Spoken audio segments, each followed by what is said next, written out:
कहानी की शुरुआत सीमो नाम के बुजुर्ग बंदे से शुरू होती है जो कई बागों का मालिक था। सीमो अपने बाग में काम कर ही रहा था कि इसी बीच उसे एक लड़की का फोन आता है। ये लड़की सीमो से फलों का व्यापार करना चाहती थी, इसलिए वो सीमो से एक मीटिंग करना चाहती थी। अब कहानी में हमें सीमो का घर दिखाया जाता है। सीमो के बेटे का नाम हैरी और सीमो की जवान बीवी का नाम माया था। माया नहाने की तैयारी कर रही थी, लेकिन हैरी उसे रोक कर कहता है कि मेरा डंडा दर्द कर रहा है और इसे तुम ही ठीक कर सकती हो। इतना कहकर वो भी बाथरूम में घुस जाता है, जिसके बाद दोनों एक दूसरे का पानी निकालने लग जाते हैं। इन दोनों का चक्कर काफी समय से चल रहा था और सीमो को इस बारे में कोई खबर नहीं थी। हैरी सीमो का सगा बेटा था और माया हैरी की सौतेली माँ थी। दूसरी तरफ मैक्स नाम का पुलिस अफसर अपने सीनियर के पास पहुंच गया था। पुलिस को खबर मिली थी कि सीमो अपने बागों में खतरनाक केमिकल इस्तेमाल करता है। मैक्स का सीनियर चाहता था कि मैक्स सीमो पर नजर रखे ताकि पुलिस केमिकल बनाने वालों तक पहुंच सके। उधर हैरी माया के सामने एक शीशी रखकर कहता है कि ये बेहद खतरनाक जहर है, ये किसी को भी मार सकता है और पुलिस को इस बारे में पता भी नहीं चलेगा। मैं चाहता हूँ कि तुम सीमो की कॉफी में जहर मिला दो ताकि वो साला बूढ़ा मर जाए। उसकी बात सुनकर माया हैरान हो गई। हैरी उसे समझाता है कि अगर मेरा बाप मर गया तो उसकी सारी जायदाद हमारी हो जाएगी और हम पूरी जिंदगी मजे कर सकते हैं। हैरी की बात सुनकर माया सोच में पड़ गई, क्योंकि उसे एक बड़ा फैसला लेना था। कुछ देर बाद सीमो भी घर आ जाता है। वो आते ही माया को बताता है कि एक लड़की हमसे फल खरीदना चाहती है और मैं उससे मीटिंग करने जा रहा हूँ। माया को ये बताकर वो तैयार होने लगा, जबकि माया अभी भी गहरी सोच में थी। थोड़ी देर बाद सीमो उसी लड़की के पास पहुंच गया जो उससे फलों का व्यापार करना चाहती थी। इस नई लड़की का नाम वीना था और सीमो उसकी खूबसूरती पर मर मिटा था। सीमो उससे पूछता है कि क्या तुम्हारी शादी हो चुकी है? वीना बताती है कि मैं शादी में यकीन नहीं रखती, मैं सिर्फ पानी निकालने में यकीन रखती हूँ। उसकी बात सुनकर सीमो समझ गया कि ये लड़की बेहद काम की है। वैसे सीमो भी साला पूरा ठरकी था। उसे जब भी मौका मिलता था तो वो किसी भी लड़की के साथ कर लेता था। भले ही सीमो 50 के आसपास था, लेकिन उसका डंडा अभी भी दमदार था। वीना भी उसके इरादे समझकर उसके साथ करने को तैयार हो गई थी। मैक्स भी इनके पास ही बैठा था। वो दोनों की बातें सुन रहा था क्योंकि उसे सीमो पर नजर रखनी थी। कुछ ही देर बाद सीमो वीना को अपने फार्म हाउस में ले आता है और आते ही उसकी गुफा में धमाके करने लगता है। मैक्स भी उनका पीछा करते करते फार्म हाउस तक पहुंच गया था। वो भी दोनों की हरकतें देखकर गर्म हो गया था, इसलिए वो अपने हाथ का इस्तेमाल करने लगा था। सीमो के बाग में जो मजदूर काम करते थे वो भी छुपकर सीमो को देख रहे थे और वो भी गर्म हो गए थे।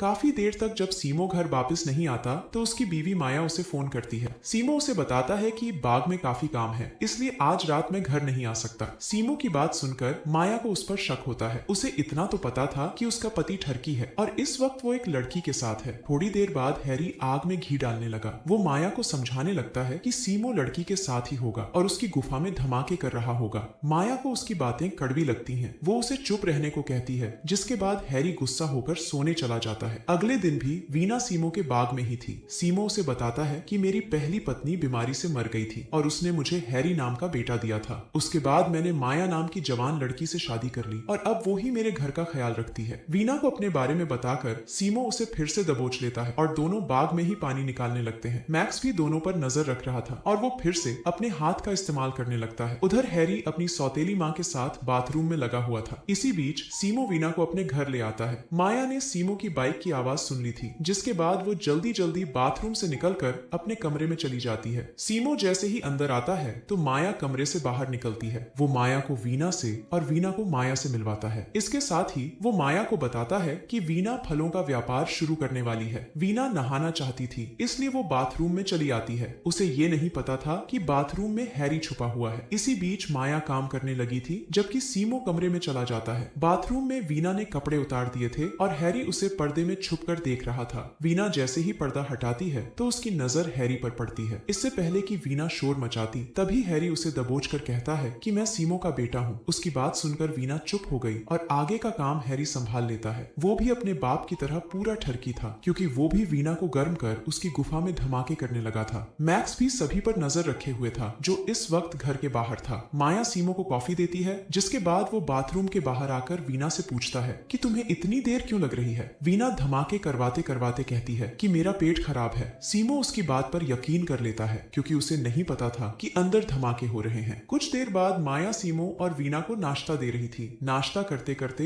वीना माया का मजाक उड़ाती है, जिसके बाद माया वहां से चली जाती है। वो सीधा बाथरूम में आकर हैरी को बाहर निकालती है और जब दोनों बाहर आ जाते हैं तो वो उससे कहती है कि मैं सीमो और वीना को तब पकड़ना चाहती हूँ जब वो दोनों धमाके कर रहे होंगे। होंगे। सीमो और वीना अभी भी नाश्ता कर रहे थे, जबकि माया और हैरी वीना की गाड़ी में छुप गए थे। नाश्ता करने के बाद वीना जाने के लिए तैयार हो गई थी। उसने सीमो से फलों की कीमत भी तय कर ली थी और अब वो सीमो को पैसे देना चाहती थी। जल्दी ही वीना ने पैसे निकालकर सीमो को दे दिए। सीमो इस वक्त वीना की गाड़ी में ही बैठा था। वीना उससे कहती है कि मैं फिर से बाग में जाना चाहती हूँ ताकि तुम फिर से मेरा पानी निकालो। सीमो भी यही चाहता था, लेकिन वो ये नहीं जानता था कि गाड़ी में उसकी बीवी और बेटा भी छुपे हुए हैं। थोड़ी ही देर बाद दोनों बाग में पहुंच गए। बाग में आकर दोनों बेहद खुश थे क्योंकि दोनों अपनी गर्मी शांत करने वाले थे। मैक्स भी इनका पीछा करते करते बाग में आ गया था। जल्दी ही सीमो का डंडा वीना की गुफा में धमाके करने लगा। हैरी भी बाग में आकर छुप गया था और वो दूर से ही वीना को देखकर गर्म होने लगा था। इसी बीच माया भी गाड़ी से बाहर निकल आई और बाहर आते ही उसने एक हथियार उठा लिया। सीमो और वीना की नजर जैसे ही उस पर पड़ती है तो वो दोनों जल्दी जल्दी भागते हैं। माया पहले वीना को मारना चाहती थी, लेकिन हैरी ने बीच में आकर उसे रोक दिया। इसके बाद माया सीमो के पीछे लग जाती है, लेकिन वो खुद को बचाने के लिए मजदूरों के घर में घुस जाता है। माया का गुस्सा देखकर सभी मजदूर भी डर गए थे। माया उन्हें जल्दी जल्दी सीमो की हरकत के बारे में बताती है, जिसके बाद मजदूर उसे समझाने लग जाते हैं कि सीमो से गलती हो गई है। उनके बार बार समझाने पर माया शांत हो जाती है और सीमो की जान बच जाती है। कुछ देर बाद सीमो और माया घर में थे, जबकि हैरी और वीना एक होटल में आकर एक दूसरे का पानी निकालने लगे थे। उधर सीमो माया से माफी मांग रहा था ताकि उसका गुस्सा शांत हो सके। उसने कई बार माफी मांगी थी, लेकिन माया का गुस्सा शांत होने का नाम ही नहीं ले रहा था। रात को भी सीमो उससे माफी मांगता है। वो उसे काफी पैसे भी देता है ताकि वो खुद के लिए कपड़े खरीद सके। सीमो के जोर देने पर माया उसे माफ कर ही देती है। अगले दिन सुबह होते ही सीमो कॉफी पीने लगा। ये कॉफी माया ने बनाई थी और वो उसके पास ही खड़ी थी। कॉफी पीने के बाद सीमो उससे बातें करता है। इसके बाद वो उठते उठते केक उठाकर खाने लगता है। केक खाते ही उसकी तबीयत खराब होने लगती है, जिसके साथ ही वो जमीन पर गिर जाता है। माया ने केक में जहर मिला दिया था, जिस कारण सीमो की मौत हो गई थी। ये वही जहर था जो हैरी ने उसे दिया था। कुछ देर बाद माया ने फोन कर हैरी और वीना को अपने घर बुला लिया। माया को पता चल गया था कि वो दोनों एक होटल में धमाके कर रहे हैं। जल्दी ही दोनों माया के पास पहुंच गए। उनकी नजर जब सीमो की लाश पर पड़ती है तो दोनों हैरान हो जाते हैं। वीना माया से पूछती है कि सीमो कैसे मरा। माया बताती है कि हम दोनों पानी निकाल रहे थे और इसी बीच सीमो को